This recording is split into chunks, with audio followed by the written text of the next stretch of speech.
낭독과 함께 성경 읽기 누가복음 제19장 11월 1일 주일입니다.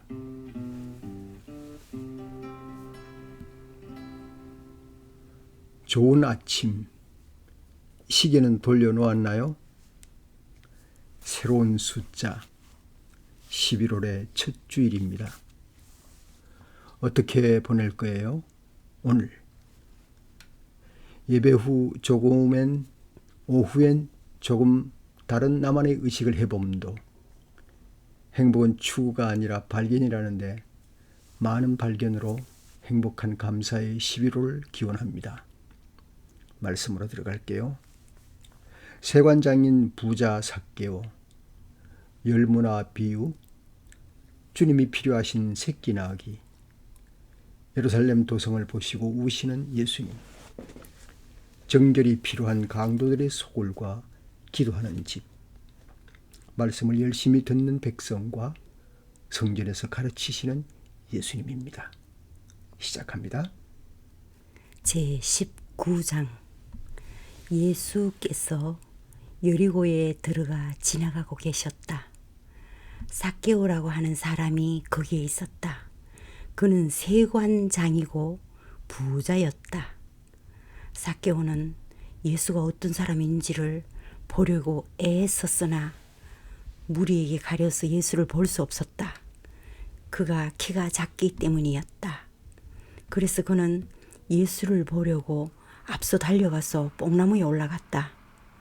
예수께서 그 길을 지나가실 것이기 때문이었다. 예수께서 그곳에 이르러서 쳐다보시고 그에게 말씀하셨다. 삭개오야, 어서 내려오너라. 오늘은 내가 내 집에서 묵어야 하겠다. 그러자 삭개오는 얼른 내려와서 기뻐하면서 예수를 모셔드렸다. 그런데 사람들이 이것을 보고서 모두 숭그리 말하였다. 그가 죄인의 집에 묵으려고 들어갔다. 삭개오가 일어서서 주님께 말하였다. 주님, 보십시오. 내 소유의 절반을 가난한 사람들에게 주겠습니다. 또 내가 누구에게서 강제로 빼앗은 것이 있으면 4배로 하여 갚아주겠습니다. 예수께서 그에게 말씀하셨다. 오늘 구원이 이 집에 이르렀다. 이 사람도 아브라함의 자손이다. 인자는 이런 것을 찾아 구원하러 왔다. 그들이 이 말씀을 듣고 있을 때에 예수께서 덧붙여서 비유 하나를 말씀하셨다. 이 비유를 드신 것은 예수께서 예루살렘에 가까이 이르신 데다가 사람들이 하나님의 나라가 당장에 나타날 줄로 생각하고 있었기 때문이다. 그래서 예수께서 말씀하셨다. 귀족 출신의 어떤 사람이 왕위를 받아가지고 돌아오려고 먼 나라로 길을 떠날 때에 자기 종 10사람을 불러다가 10머나를 주고서는 내가 올 때까지 이것으로 장사를 하여라 하고 말하였다. 그런데 그의 시민들은 그를 미워하므로 그 나라로 사절을 뒤따라 보내서 우리는 이 사람이 우리의 왕이 되는 것을 원하지 않습니다 하고 말하게 하였다. 그러나 그 귀족은 왕위를 받아가지고 돌아와서 은화를 맡긴 종들을 불러오게 하여 각각 얼마를 벌었는지를 알아보고자 하였다. 첫째 종이 와서 말하였다. 주인님, 나는 주인의 한 머나를 10머나로 벌었습니다. 주인이 그에게 말하였다. 착한 종아, 잘했다.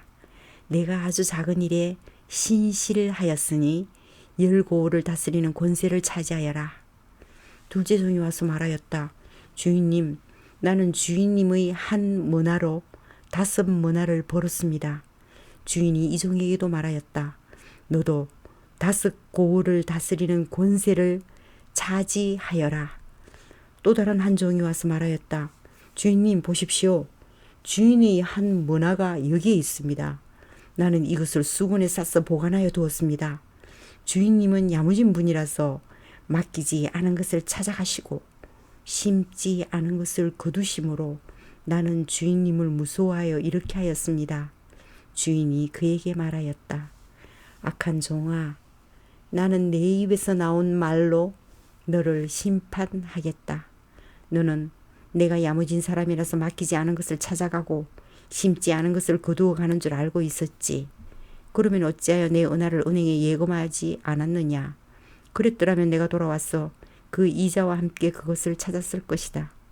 그리고 그는 곁에 서 있는 사람에게 말하였다. 이 사람에게 한 머나를 빼앗아서 10 머나를 가진 사람에게 주어라. 그들이 주인에게 말하기를 주인님, 그는 10 머나를 가지고 있습니다 하였다. 내가 너희에게 말한다. 가진 사람은 더 받게 될 것이요 가지지 못한 사람은 그가 가진 것까지 빼앗길 것이다. 그리고 내가 자기들이 왕이 되는 것을 원하지 않은 나의 이 원수들을 이리로 끌어다가 내 앞에서 죽여라.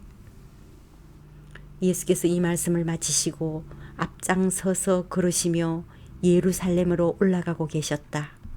예수께서 올리브산이라 불리는 산에 있는 벳바게와 베다니에 가까이 오셨을 때에 제자 2 사람을 보내시며 말씀하셨다. 맞은쪽 마을로 가거라.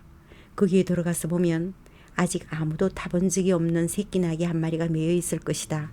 그것을 풀어서 끌고 오너라. 혹시 누가 너희에게 왜 푸느냐고 묻거든 주님께서 그것을 필요로 하십니다 하고 말하여라. 보내심을 받은 사람이 가서 보니 예수께서 그들에게 말씀하신 그대로였다. 그들이 나귀 새끼를 푸는데 그 주인들이 그들에게 말하였다.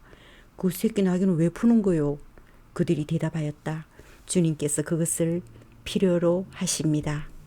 그리고 그들이 그 새끼 나귀를 예수께로 끌고 와서 자기들이 옷을 나귀 등에 걸쳐 얹고서 예수를 올라타시게 하였다. 예수께서 나아가시는데 제자들이 자기들이 옷을 길에 깔았다. 예수께서 어느덧 올리브산의 내리막길에 이르렀을 때에 제자의 온 무리가 기뻐하며 자기들이 본 모든 기적을 두고 큰 소리로 하나님을 찬양하면서 말하였다. 복되시다. 주님의 이름으로 오시는 임금님. 하늘에는 평화, 지극히 높으신 곳에는 영광. 그런데 무리 가운데 섞여 있는 바리새파 사람 몇이 예수께 말하였다. 선생님이 제자들을 꾸짖어 주십시오. 그러나 예수께서 대답하셨다. 내가 너희들에게 말한다. 이 사람들이 잠잠하면 돌들이 소리를 지를 것이다. 예수께서 예루살렘 가까이에 오셔서 그 도성을 보시고 우시었다. 그리고 이렇게 말씀하셨다. 오늘 너도 평화에 이르게 하는 일을 알았더라면 좋았을 터인데 그러나 지금 너는 그 일을 보지 못하는구나. 그 날들이 너에게 닥치리니 너의 원수들이 토성을 쌓고 너를 에워싸고 너를 사면에서 죄어 들었어. 너와 내 안에 있는 내 자녀들을 짓밟고 내 안에 돌 한 개도 다른 돌 위에 얹혀 있지 못하게 할 것이다. 이것은 하나님께서 너를 찾아오신 때를 내가 알지 못했기 때문이다. 예수께서 성전에 들어가셔서 장사하시는 사람들을 내쫓으시며 그들에게 말씀하셨다. 성경에 기록하기를 내 집은 기도하는 집이 될 것이다 하였다. 그런데 너희는 그것을 강도들의 소굴로 만들어버렸다. 예수께서 날마다 성전에서 가르치셨다. 대제사장들과 율법학자들과 백성의 우두머리들이 예수를 없애려고 꾀하고 있었으나 어찌할지 방도를 알지 못하였다. 백성이 모두 그의 말씀을 열심히 듣고 있었기 때문이다.